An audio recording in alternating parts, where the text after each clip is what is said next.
There's no rescue down there. No helicopter rescue. Yeah, remote and cold. There's a doctor in Union Glacier, but once you fly away from Union Glacier, you're on your own. Storm comes coming in, and it is cold. It's -30 or so. We had to protect our tents. Next thing you know, we look at our blocks. They're getting blasted down, like 50-pound blocks. Welcome back to the Peanut Butter Mountains podcast, episode 126. Today, I have the pleasure of interviewing one of the most inspirational people I've ever met. He's broken 3 Guinness World Book of Records. He's a national triathlon and duathlon champion. He's an accomplished mountaineer and owns a successful business, which I contract with. It's a good time. But today, we're going to be talking about his successful climb of one of the most remote mountains in the world, which is also one of the coveted 7 highest peaks on Earth as well. So welcome to the podcast, Cameron Dorn, second time through. Let's go, baby. Let's go, baby. Great to be back on. Congratulations on 126 episodes of awesome. Thanks, man. Yeah, I was talking about this with a guy yesterday. I was like, you know how many 3 podcast episodes there are out there? A ton, you know? So as long as you can get past 3, you're good. Yeah. But man, so I'm so curious about Antarctica, and I know we talked about this in some of our meetings, but I'd really like to get this into some of my viewers. So I would love for you to take us back to the moment that you first set foot on that continent, right? Like, what was going through your mind when you stepped onto the coldest, most remote continent on the earth, knowing you're about to take on its freaking highest peak? Yeah. So first thing, you leave from South America, you're on a 757 jet. Okay? You can still hear me all right? Yeah. Just making sure with the headphones. Okay, we'll go back. The question. All right, I'll redo it so you can cut it. Okay. It's wild because you leave on so they contract out the jet. It's an Iceland Air jet that they agreed to fly. You know you're about to take off from an actual airport and land on a blue ice runway. This jet had 27 passengers, and it's the same jet they would fly from Boston to LA direct on, or international flight. Guess it's truly international because you're flying from one country to the other, one continent to the other. You have to have your sleeping bag with you. They have spare sleeping bags. They start bringing down the temperature of the jet, and you put on your 8,000-meter climbing boots, your down jacket, and everything. Jet? Yes. In the jet? In the jet. They say 45 minutes and everybody gets donned up with their gear like you're going to climb a mountain, but you're doing it in seat 31B or 30, you have the whole road to yourself or whatever, but you're putting on all your mountaineering gear. So when you get off, you're in just, sure. The sun's up 24 hours. You're on a blue ice runway. There's vehicles and they have winches because if they fall into the crevasse, which they have before, like crevasse rescue, they pull the vehicles out from the runway. Welcome to Antarctica. So full on right away. Boarding the plane already full on. You're decked out, and you got to be ready. You go in with this, right? You go in with a T-shirt because you're leaving from South America. But when you get off, you're getting off on a dry, cold. Right. You're getting off in Antarctica. So when customs. Did you start? Yeah. Oh, yeah, right. So you start putting on your gear before you even land, right? Like inside the plane. You're standing up, putting it on. And they start lowering the temperature, too. So they let the air. Yeah. Dude, that is wild. Okay, so you get there, you land on this blue ice runway. What is your first thoughts stepping out of that plane? Looking over this landscape? There's nothing to compare it to because there's no roads. Imagine a continent with no paved roads. That's Antarctica. So it's just completely white. It's completely white. It's blue ice this thing lands on. There's no runway. There's no tarmac. There's nothing paved there. Unreal, dude. So, okay, so this is like day one, right? Yeah. What is the process that you have to go through from day one to summit day in order to get to, what is it, Mount Vinson, right? Yeah. So day one, as you arrive, these big tires come up. I mean, they're F-150. I don't know why Ford or F-450s. They don't do adverts for down there. So they bring these cabins. They're tinted. It's so light. You need to put your glasses on, right? Because you'll go snowblind. 24 hours of light. Sun never sets. Yeah. Like people say that on Denali. I can tell you from being on Denali, it sets. Truly in Antarctica, it goes in a circle. It comes up once a year and sets once a year. Once a year. One time. And then when the sun goes down, it's not coming back until it comes up again. So you get in these big F-450s, whatever, and they drive you from the runway to Union Glacier. Union Glacier is the melting point of all these scientists, right? Everyone, Antarctic Logistics and Expeditions, who they run Antarctica. So it's not a government entity. Everything has to go through them, right? They give you the ins and outs of like how to do this, where you can go, where the crevasses are outside of camp. Don't leave this. They have fat tire bikes right there where you can bike around camp. They have food, some of the best food and chefs maintained down there. Elon Musk was going to travel to Antarctica, and he built this big camp like 30 minutes away. He never came. They still built the camp and charged him a ton of money for it. So that's where like Ashton Kutcher was at, or Kutcher, whatever his name is, right before. So they're far off over there in their own camp. But it's pretty wild. Wait, what was he doing there? That's random. Yeah. It's mysterious. Everything's about it's mysterious down there. It's pretty interesting. Did you get like, so for example, when I go to the desert's obviously a stark contrast, like literally couldn't be more opposite than Antarctica. Whenever I go to a desert place like Moab or something, man, I get like the spiritual vibe when I'm there. Is that exist in Antarctica or? Well, Antarctica's a desert. Okay. Because it doesn't get that truly- much water.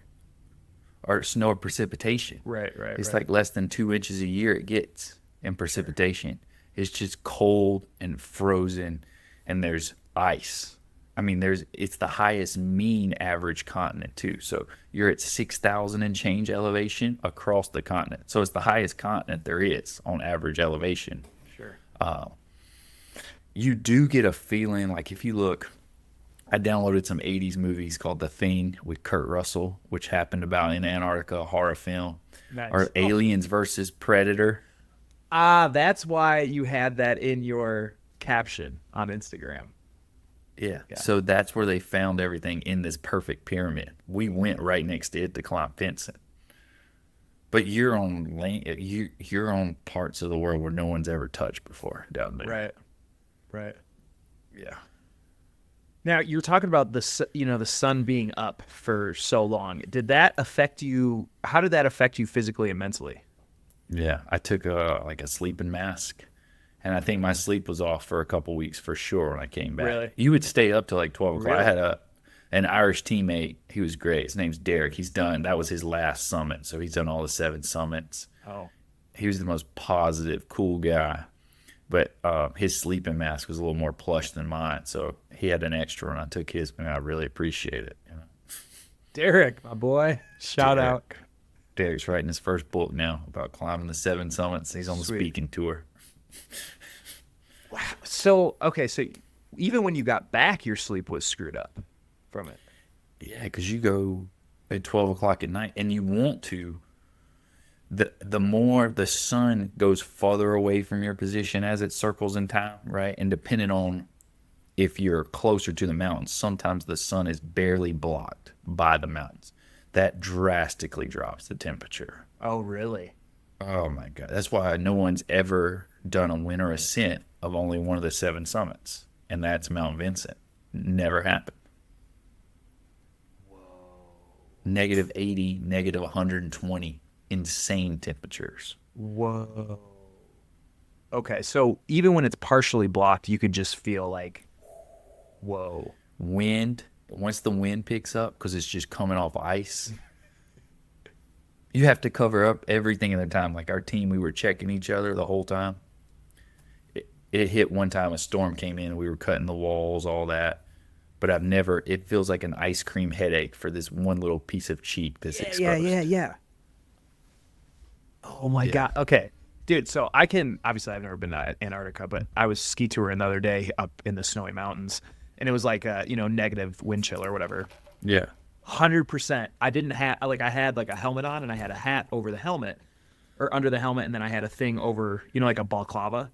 But there was like a piece of my head, just a small little inch, that was just getting whipped by the wind, and that's exactly how I described it. It was like a ice cream headache type of thing, right?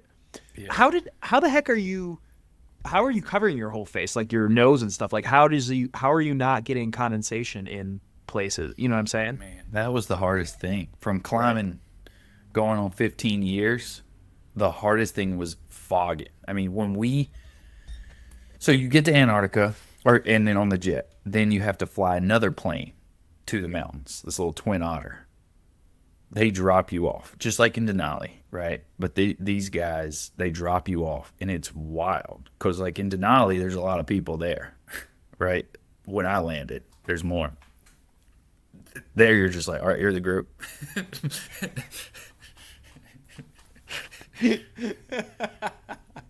So there's like no doctor on site or anything like that? There's no rescue down there. No helicopter rescue. Yeah. Remote and cold. There's a doctor in Union Glacier, but once you fly away from Union Glacier, you're on your own, and they don't come pick you up. So it's you and how many people? There's 8 of us in total. It's you and 8 people. Wow. Okay. Yeah. So when you're sitting there with 8 people, and how long were you out there for? Maybe 2 weeks, somewhere around 2 weeks. Okay. So there for 2 weeks. What was the most intense moment you felt when you were out there, like of mainly like fear and anxiety for you? What was like the most intense one? That fear and anxiety thing is just not in. I don't really get that one in terms of fear. I felt like we were prepared. We had everything we need. The moment where I felt it was like most real and hyper aware was the second camp after we did like a 6 mile like drag. You have to have sleds on Vinson too, just like Antarctica. And then we did a drag, and then we got notifications that weather's moving in. So in Denali, you cut blocks. Doesn't take that much time. The snow's pretty soft overall, and then you can build it up. It does take time. We spent 5.5 to 6 hours cutting blocks weighing about 100 pounds. We stacked those up. Storm comes coming in, and it is cold. It's negative 30 or so. We had to protect our tents. Next thing you know, we look at our blocks. They're getting blasted down, like 50-pound blocks. Yeah. So we were like, all hands on deck. We got to go and repair this wall. That was real. Everything's fogging up in the glasses. Yeah. You're trying to cut, like I'm using a saw, cutting, lifting, hauling, and you are still trying to make sure your fingers are not going numb by doing this, or your face. Yeah, that's how where are I was you not? Like, yeah. More frostbite happens on Vinson than the other mountain too. Like they've done studies on people. That was real, I would say. Right. So the storm is blowing in, knocking your blocks down. You guys got to get out of the tent and start repairing. We spent like another 4 hours during the storm. During the storm. If not, it would have just ripped our tents, which I've had that happen before on other mountains, and then the whole climb's done. Yeah. That was real. And then on summit day, the other time, I've never felt appendages go numb, but I had a carabiner that was next to a certain appendage, just as proximity, and I was like, with layers of clothes on, I was like, oh my goodness, you know what? Yeah. Where the carabiner is next to is going numb. So I actually had to put on another level and put a hand warmer into my boxers because the carabiner through from the outside of your harness, through all those layers of, holy hell, bro. That's how cold it was. That's how cold it was. Wow. Okay. So you've completed 3 out of the 7 right now? Completed 3, yep. So how does this compare to the other 2? I mean, it's just a different thing. They're all great, right? Like, they're just different experiences, I would say. I'd say the most similar, of course, is going to be towards your Denali type deal, but that was need to go back up there and do some more work. But yeah, I really just it's you can't compare. It's its own unique entity. It's Antarctica. Yeah. It's an anomaly type of thing. Yeah. I mean, how does that feel? Because you'll probably go back to Denali at some point. So how does it feel after being on Antarctica? What's your confidence for Denali now? You know what I mean? Because it's like Antarctica seems to be I think twice the extreme. lesson learned was if you're doing these mountains, do it a group. If we would have been two of us in Vinson, just like when I was on Denali, it becomes enjoyable. Like the enjoyment factor goes down. The less effort people you factor have. just goes ridiculous. I see. Right. And then your chances. Interesting. Now, so basically, it's because you have more people to divvy up supplies and to help carry weight and things like For sure. that. If there's type of two thing? of us, we would have had to build a smaller wall. But cutting with two, stacking, getting all the tents set up, like I see. Yeah. your 4 hours outside in it turns into 8 hours. Yeah. Okay. That totally makes sense. Same with boiling snow, like, right, to make water. It just takes more people, more hands on deck. There was a reason they started climbing these mountains with a ton of people. It's kind of cool. Yeah. Was there a time where the camaraderie that you had with these folks on Antarctica kind of made the difference between pushing through a challenge? Maybe it was that storm. It was just, we all locked in. Like, we knew what we were kind of up against, and we had to work together. It was the coolest group of humans ever.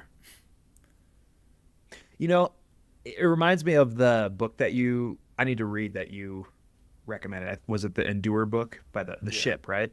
Endurance And by you- Shackleton. Yeah. Now you talked about where he posted that thing, wanting people, basically tough people that might not come back, type of thing. That's kind of what it reminds me of your group on Antarctica. Because in order to get to that place, you already got to be in that mindset. Like, you already have to know. For sure. And it's like the way that you said everybody was locked in. My fear with so many people would be there would be somebody that would be a liability. Maybe it would be me. Maybe it would be somebody else. But somebody, becomes a liability because you're really only as strong as the weakest person in the group at that point, right? For sure. And your But weaknesses will be exposed in pressure situations. In pressure situations, yeah. Okay. So lesson learned there: bring more people for these summits. Yeah, the right people on the The bus. right you know? people, yeah, Yeah, absolutely. more is not always better because then it becomes a liability. But Yeah. by all means, you got to vet who you're with and make sure the right people, Yeah. Now, coming back from such a, an extreme isolated environment, right? Back to LA. He's out or Laguna, right? Like you come I went from back to South Carolina after that. Okay, yeah, with the parents. That because it was Yeah. around Christmas, I believe. Yeah. Okay, well, how are you able to process that shift mentally? I know, like, for example, like when I go and I do like a week-long thru hike or something like that, and I come back, I feel like my gratefulness meter is way jacked up, but it's in proportion to how long I was actually out there, Right. like a 1-to-1. So, like, what's it like for you to do that? Yeah, I think that's that statement holds true, and it's something I process. Man, I've always believed in taking trips to different places to meet new people, whatever it may be.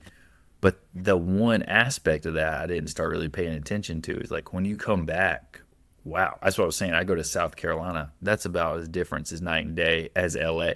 But you Sure. throw in Laguna Beach, South Carolina, and Antarctica in less than 3 weeks of each other. Like, what is happening up here? Right, for real. And running a company, by all means, or trying to stay in shape. Right.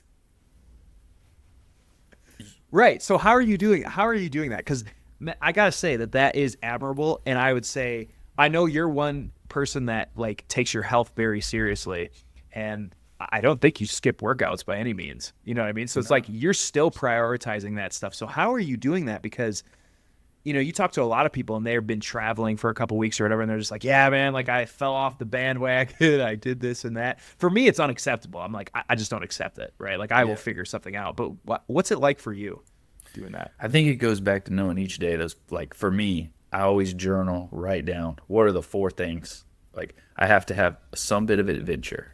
I have to have exercise. I have to have relationships, like we're talking, whatever it may be, friends, and I have to have purpose, like move the needle forward. If I do those 4 things, it doesn't matter if I'm in Antarctica, doesn't matter if I'm in South Carolina. If I achieve those 4 base goals, then I know I've had a successful day. Holy crap. Okay, so give me an example of an adventure in a regular day. Let's do a perfect thing. So I met my neighbor for coffee this morning, right? And we go get coffee and swim in the ocean. What better way? You get coffee, connection, right? We called up. How's everything been going? I haven't saw him in like 3 weeks. Then you have that connection. Then you have exercise, which is movement, swimming. Then you're in the ocean, something with adventure. You got 3 things done before even a podcast with you at 10 o'clock Pacific time. Yeah. Then, on top of that, to move the company forward, we're building a new gym and sauna site launching on Monday, and I was going over new things with EHS. So essentially, before 10 o'clock, I've achieved the 4 things that I think are meaningful or made progress on those rather than sitting back and waiting for the day to come to me. So now you're just going to take a nap for the rest of the day, right? Negative. Definitely not. Now it's like raking leaves. We got those things started with the gym, right? And we're launching it. So I sent the emails before I got your podcast, and then I'm coming back to that, and then we move it forward just incrementally and celebrate the successes. Yeah, man. Because you are a busy mother effer, man. Busy mother effer. How do you not? Is that how you kind of prevent being burnt out? Yeah, you gotta know what things really drain you, right? And that's where I said, I don't know if I told you this earlier, but it's the year of more no than go. Right? So no. And once you know something, you need to say it. Don't let it eat away with you. You're totally right, man. Once I know something, I'm going to hunt it and I'm chasing it forward, courage all the way, confront it, put it behind you. Yeah. You really can get gummed up with saying yes to everything. I agree. And I kind of feel like that. I'm kind of that way too, with a lot of things. I'm like, oh yeah, I'll do that. Yeah. Next thing I know, I'm like, my list is 2 miles long of things to get done, For sure. And you're not moving the needle forward in meaningful ways, maybe. On what matters. Now, if it really matters to you, and that's one of your 4 or 6 things, but I think so that along with avoiding the big sand traps, right? Sand traps are where you just don't hit the ball there. They're there. Steer clear of them, even if it takes you a couple more hits or strokes to get where you're going, then get around it that way versus risking it all for something. Interesting. Can you give me an example? Yeah, let's say you've saved $100,000, right? And you're like, dang, $100,000, I want to have $1 million. And then you went on some new stock that you heard about because you're sitting in a sauna at the gym and somebody's like, oh, you got to double down on this. Why are you willing to risk something that if you valued it, right, what $100K would do for you, the flexibility to go hike the trail or whatever, right? To say, no, the grass is not always greener over there. Yeah, absolutely. Do your own research too on that stuff, right? Do your own research. Or here, like, yeah, I'm living in Laguna. I'm living in Laguna for a work project. It's great. Do I want to buy a house in Laguna? Yeah, that's $7 million for 1,300 square feet. Just realize where you're at, right? And comparison is the theft of joy by all means. This is. Yeah, you'll see it here in a few bit. Like Laguna's a nice place, but you don't need the house on the hill and then working for the man the rest of your life to slightly enjoy and pay taxes. Yeah, be like a wage slave to afford that house on the hill. Then you can never go hike your trails or do anything. You got a house, but you're stuck to it. Yeah, that's wise, man. So, what's next for you in terms of? I don't know if you if you're planning on doing the 7 summits or anything, but like what big objective is next for you now that you've got Antarctica? Well, with Antarctica, I booked it 3 months ahead of time. Like everybody else was in for a year or more, so I was like, "Oh, Antarctica looks cool. Works time wise." That's about my bandwidth to forecast something out. We're doing a peak together. Big Gannett Peak this year. We're doing Gannett Peak. Yeah, we're doing Gannett Peak in July, mid-July, man. It was funny. Yeah. It was funny, dude, because my sister's getting married, and she's actually getting married to my college roommate, which is hilarious. Like one of my college best friends. Anyway, I'm supposed to go back. Well, I'm on the thing, right? The wedding thing. Yeah. And they want to do a bachelor party in Minnesota in the middle of July, and I'm like, can't do it, man. I'll fly back in October for the wedding, but nah, man. Because that's on Gannett Peak time. That's on Gannett Peak time, man. I got to move the needle forward. It's no. Yeah. You know, a couple yeses. Feels good to say it. Yeah. It does. Yeah, Nick, it's just good. I think, excited to have you on as working the site down in Colorado. Suitcase of Courage continues to grow. That's a focus of mine. Yeah. And I'm doing a 50K in like 2 weeks, but Oh, cool. really, it's not even worth talking about that stuff. You just do it and then get it done. Where's that at? Frosty Moss. Oh, back you're in going Port Angeles. Thank God, I didn't get asked to do this. Who's going? Who's doing it? So I'm just doing Frosty Moss it's just solo. you? Oh, nice. Yeah, we did the relay last year, but now there's the 50K version. I'm like, I can do that. It's good. Yeah, Cam didn't realize how slow I was until he visited Pueblo, and we went on a run.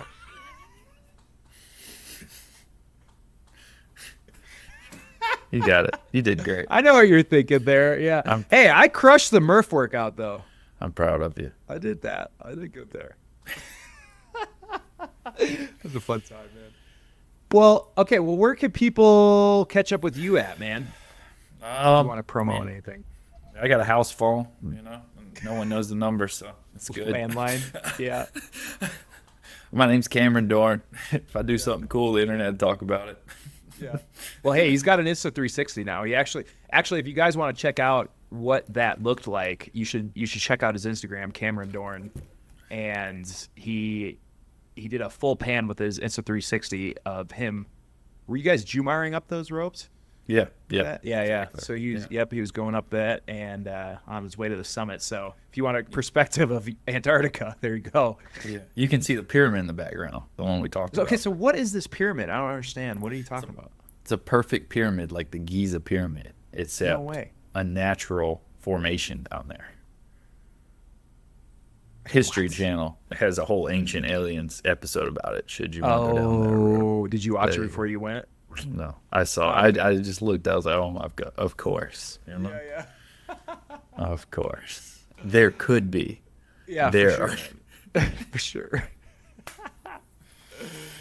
Nice. Well, Cameron Dorn, ladies and gentlemen. Hope you guys enjoyed. Leave a 5-star on Spotify. Subscribe on YouTube. See you later.